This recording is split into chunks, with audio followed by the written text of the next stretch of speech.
Fala rapaziada, bem-vindo aí a mais um vídeo Vascaínos por Amor. Meu nome é Rodrigo. Quem puder deixar o like, se inscrever, compartilhar. Tem lá o Instagram também, Vascaínos por Amor. Quem puder, segue lá para dar uma moral. Vira e mexe, a gente coloca lá a escalação, os relacionados. E a gente também coloca os vídeos, né? Quando tem vídeo novo aqui no canal. Hoje, bate-papo rápido, né? Pré-jogo, mais um dia de jogo do Vasco. Vamos ver se a gente consegue quebrar esse tabu aí de 8 jogos sem vencer. Uma vergonha, né, galera? 8 jogos sem vencer é muita coisa. Parece que todo ano o Vasco passa por uma fase dessa, né? 5 jogos sem vencer, 6 jogos sem vencer, não sei quantos jogos sem vencer fora de casa. E a gente está já nessa sina aí, esse ano novamente. Galera, antes de passar as informações do jogo, só deixar um pequeno registro aí para a galera que gosta do basquete, né? Do R10 Score Vasco da Gama. Infelizmente o Vasco ontem perdeu novamente pro Minas, né? O segundo jogo das quartas de final do NBB. O Vasco perdeu por 86 a 7,5, tá? Lembrando que o Minas foi o melhor time da primeira fase, né? Os destaques do Vasco foram o Paulique e o Eugênios, ambos com 16 pontos. Próximo jogo é amanhã, né? 7 horas da noite. Se o Minas vencer, acaba. Se o Vasco vencer, ainda tem a possibilidade do quarto jogo aqui em São Januário. O Vasco vencendo, a decisão fica em Minas para o quinto jogo, tá? Só esse pequeno registro aí. Galera, o jogo hoje, 9h30 da noite, SBT, né? TV aberta e TV fechada, o canal Paramount. Estádio lá Fortaleza, capacidade de mais ou menos 45 mil torcedores. É a estreia realmente do Diniz, né? No campo. Ele teve ontem o treino, mais um reconhecimento com os jogadores, né? Reconheceu o CT, teve reuniões com a diretoria do departamento de futebol. Então a gente não sabe se ele teve algum tempo de treinar o time.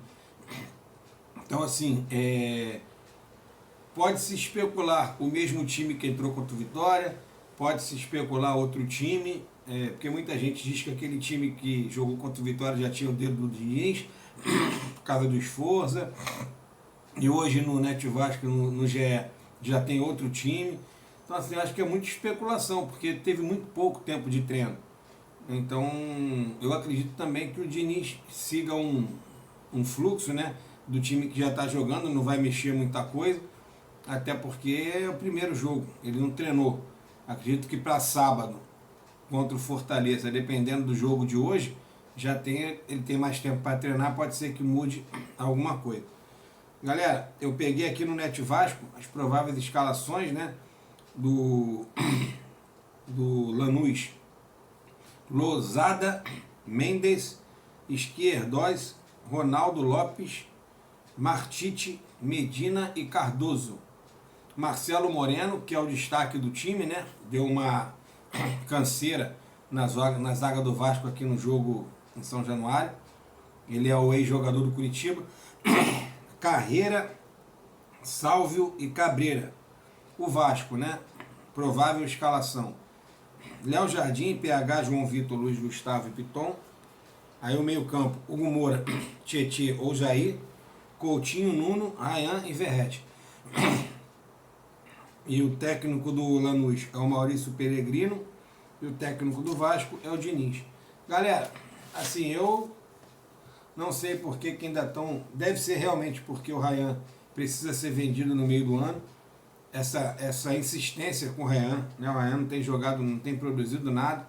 Contra o Vitória ele parecia um a menos dentro de campo, sem vontade, sem dedicação nenhuma, muito apagado.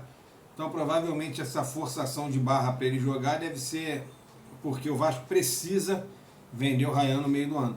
Ainda não tem nenhum indício aí que a Vasco SAF vai ser revendido. Então o Vasco precisa de dinheiro, precisa de fluxo de caixa.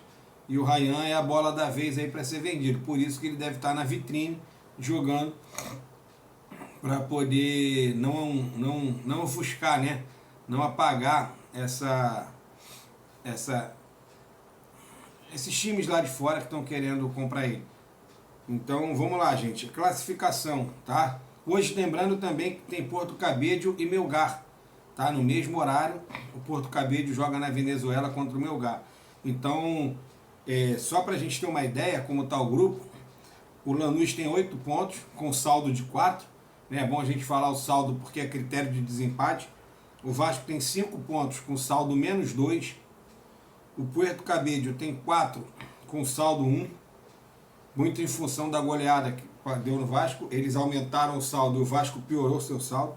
E o Melgar tem 4 pontos também, com saldo de menos 3. Então vamos lá, gente. Vamos supor que o Vasco perca o jogo e o Porto Cabedelo vença. O Porto Cabedelo vai passar o Vasco. E aí o Vasco cai para terceiro lugar. E aí vai depender da última rodada, do Lanús, que joga em casa contra o Porto Cabedelo, vencer, e o Vasco vencer do Melgar para o Vasco ficar em segundo. Se o Porto Cabedelo até empatar com o Lanús, vai a 8 pontos. Dependendo do resultado que o Vasco tenha contra o Melgar, o Vasco não entra por causa do saldo de gols, porque ambos ficariam com 8 pontos.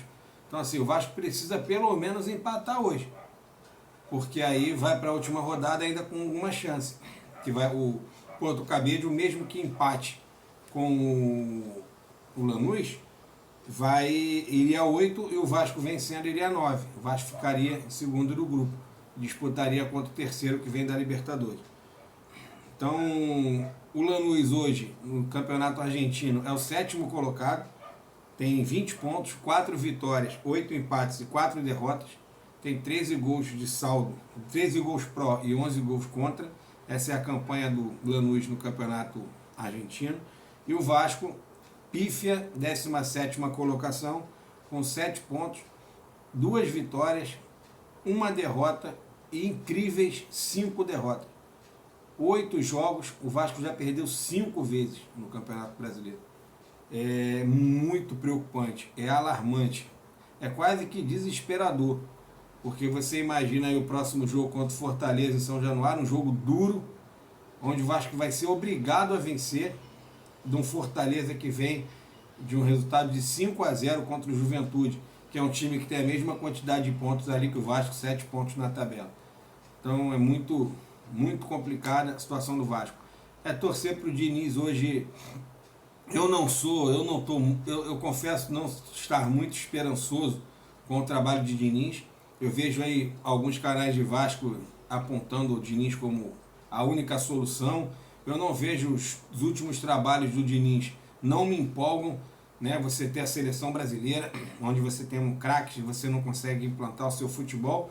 Imagina, gente, ele não conseguiu implantar o estilo de futebol dele na seleção, onde só tem jogador de nível Europa. Imagina aqui no Vasco. Então isso é bem preocupante.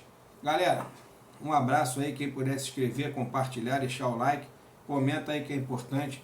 E vou deixar o meu palpite aqui como sempre, palpite de torcedor, 2-1 Vasco. O palpite consciente, né, sem a emoção, com a razão, eu acredito que seja um empate, mas o lado torcedor acredita numa vitória do Vasco. Um abraço, galera.